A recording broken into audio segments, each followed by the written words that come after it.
My name is Leah, and at 33 years old, I work as a civil servant in a national administrative agency. Life has been demanding with a hectic schedule, but I'm doing what I've always dreamed of since my student days, so I feel fulfilled in my career. In my personal life, I've been living with my partner, Hugh, for 5 years. While we're not officially married and are considered a common law couple, Hugh's parents often mention that we should think about getting married for our future. However, we haven't taken that step yet. My family has always been deeply rooted in male chauvinism, prioritizing the eldest son above all. Despite being my parents' first child and the first grandchild on my dad's side, I've never felt valued. Tomorrow, there's a talent show at TCH school, and I've invited my parents countless times only to be mocked and dismissed. They would say hurtful things like, "If we had time, we'd rather sleep," or "You're really stupid if you don't understand that." Seeing my friends' parents take photos and videos during school events was particularly heartbreaking. Before I started elementary school, my brother Miles was born. The joy he brought overshadowed everything else. Even my workaholic dad would rush home if mom texted about Miles feeling unwell. They would stay up all night taking care of him. When I started elementary school, neither of my parents attended the orientation, citing they were too busy with Miles. I felt utterly alone on my first day, watching other families take commemorative photos. Not only my parents but also my grandparents treated Miles as if he were the only grandchild who mattered. His paternal grandparents, who lived with him, showered him with gifts and took him everywhere. This upbringing made Miles selfish and arrogant, especially towards me. He would take my things or destroy them without consequence, and my family would dismiss my complaints. This cycle of neglect and favoritism continued throughout my childhood, leaving me to grow up without feeling any warmth or love from my family. I had one simple wish: to attend college as far away from home as possible, effectively cutting ties with my family. At home, my brother Miles was always in the way, or I'd get stuck with chores that disrupted my studies, so I buried myself in books, libraries, and empty classrooms after school. To cover college application fees, travel expenses for school tours, and exam costs, I worked part-time at grocery stores. All that effort paid off when I got accepted into a prestigious university. My parents and grandparents couldn't care less. "If you want to go, go. But don't expect any help from us," they said. I saw that coming from a mile away. I had already applied for every scholarship available and planned to live in a dorm to minimize costs. Plus, I had my best friend Selena. Selena and I had been friends since elementary school. Her parents knew all about my family situation. Selena's dad even worked at the same company as mine in a different department. My dad's chauvinistic behavior was often a topic of discussion at his workplace. Selena's mom, who had a similar domineering personality, shared stories from their school days. When Selena and I first became friends, her parents were cautious about their daughter befriending someone from my family. However, they warmed up to me after seeing how much Selena praised me and how I stood by her when she faced isolation from other girls in class. "If it weren't for you, Leah, my school life would have been miserable," Selena often said. But the truth is, I don't know what I would have done without her and her parents. They were the ones who kept me going. Selena always encouraged me to be myself, and her parents offered a helping hand whenever I needed it. Thanks to them, I was able to navigate through high school. As for college, Selena had already decided to attend a local university. I had nothing to do until graduation, so Selena offered to help me. "Lee," she said. She assisted with the nitty-gritty details of placement exam logistics, like booking hotels and flights. On the day I left for college, my family didn't bother to see me off, but Selena and her parents came to the airport. As we said our goodbyes, she handed me an envelope. "This is a farewell gift from all of us. You'll need things for dorm life," she said. Inside was $2,000. I tried to refuse, but she insisted. "Take it. We'll always be friends, but I won't be able to help you like this again," she said, tears in her eyes. During my college years, I never touched that money. Holding onto the envelope reminded me of Selena and her family, giving me the strength to keep going. After graduating from college, I pursued my dream of attending graduate school. I passed the civil service exam and took my first steps into the working world. Selena and I stayed in touch through texts, and she even visited me during family vacations. She ended up working as an administrative staff member at a local hospital after college. 8 years later, I returned to my hometown for the first time in 12 years. I was invited to Selena's wedding, where she married a doctor from the same hospital where she worked. During those 12 years, my maternal grandparents had passed away, but my paternal grandparents, who lived with us, were still healthy. My brother Miles had enrolled in a prestigious middle school, considered the most challenging in our area, that same year. When I went off to college, my parents were proud, often boasting, "Miles is just like me, so talented. We're excited for his future. We might even send him abroad for studies." Miles, considered a child prodigy in elementary school, found himself among equally capable students in his new school. However, he was shocked when he scored average on his first exam. "This can't be the real me. I'm better than this," Miles insisted. Instead of putting in effort, he blamed everyone else, teachers, classmates, even the school's timing, for his shortcomings. By the time he reached ninth grade, the school suggested transferring might be less stressful for him. But both Miles and my parents couldn't accept this reality, driven by their pride.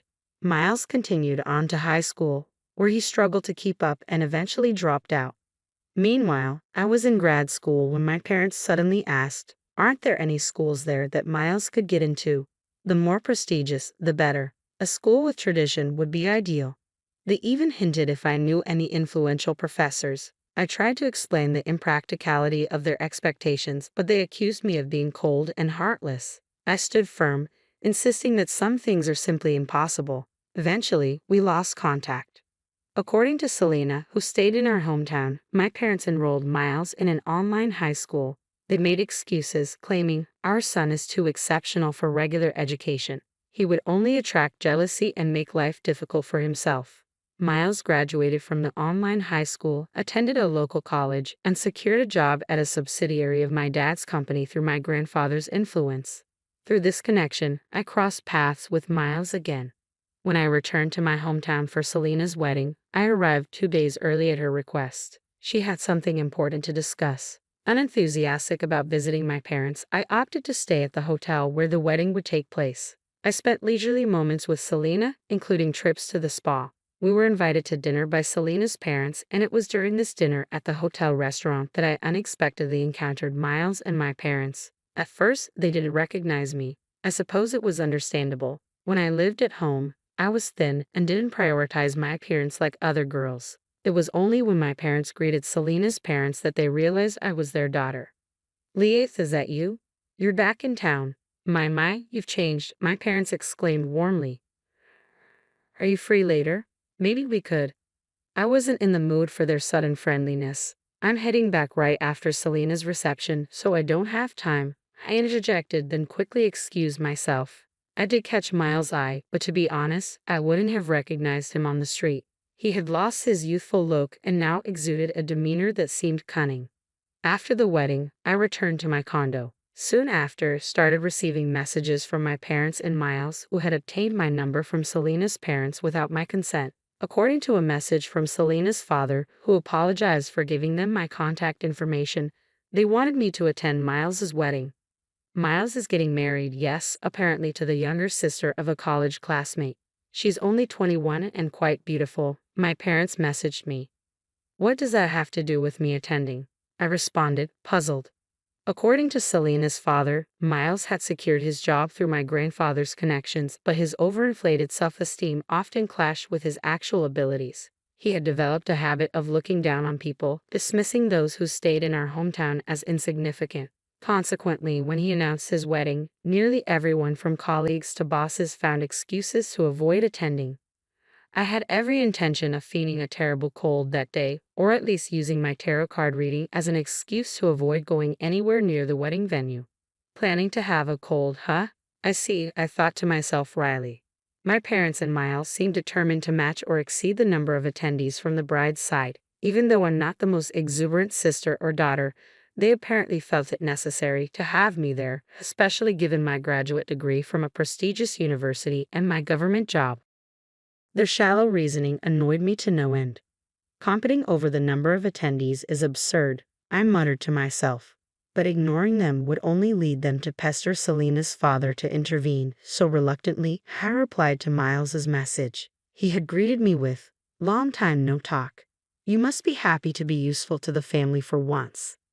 I ignored his snide remark and agreed to attend the wedding to minimize any further hassle. Fast forward to the wedding day, 2 months later. The bride was as beautiful as Selena's father had described, and she exuded genuine kindness and straightforwardness. I couldn't help but wonder why such a wonderful woman would marry someone like Miles, but I chose not to pry and simply played my role as the groom's sister. After the wedding, Miles and his new wife departed for their honeymoon without much ado. No one made an effort to keep me around, and I had nothing to say to my parents or grandparents. I made a brief visit to Selena's home to convey my greetings and then left. Time passed without any contact until suddenly, Miles reached out to invite me to see the cherry blossoms. It wasn't as grand as the National Cherry Blossom Festival in Washington, D.C., but our hometown also had a botanical garden with cherry trees. It was a common seasonal event, yet I grew suspicious when it became clear that the real agenda wasn't just about cherry blossoms but something more significant, convincing me to relinquish my inheritance rights. Apparently, a major land development project was in the works near our family home, with a prominent developer planning to buy up the area for a large condo complex.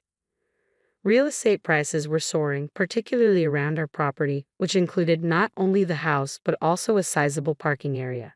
It seemed Miles and my parents, enticed by the rising land value, were eager to ensure I wouldn't stake a claim to the inheritance in the future. They say not to count your chickens before they hatch, I thought to myself. In truth, I had never placed much importance on inheritance matters.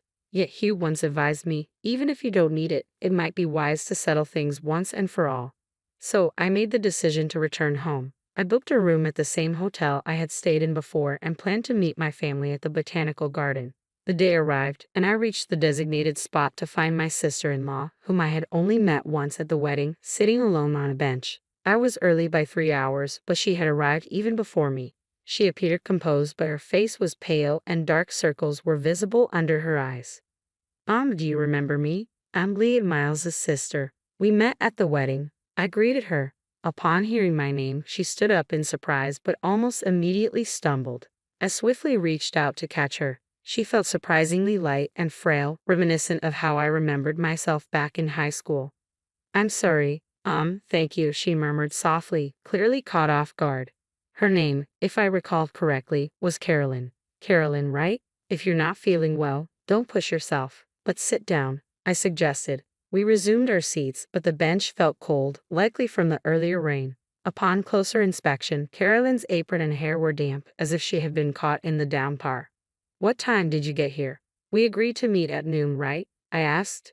Yes, but I was told to secure the best spot for cherry blossom viewing, so I've been sitting here all night to make sure no one else took it, Carolyn explained. This might be the best spot for cherry blossoms, but you didn't have to go through all this trouble, I replied.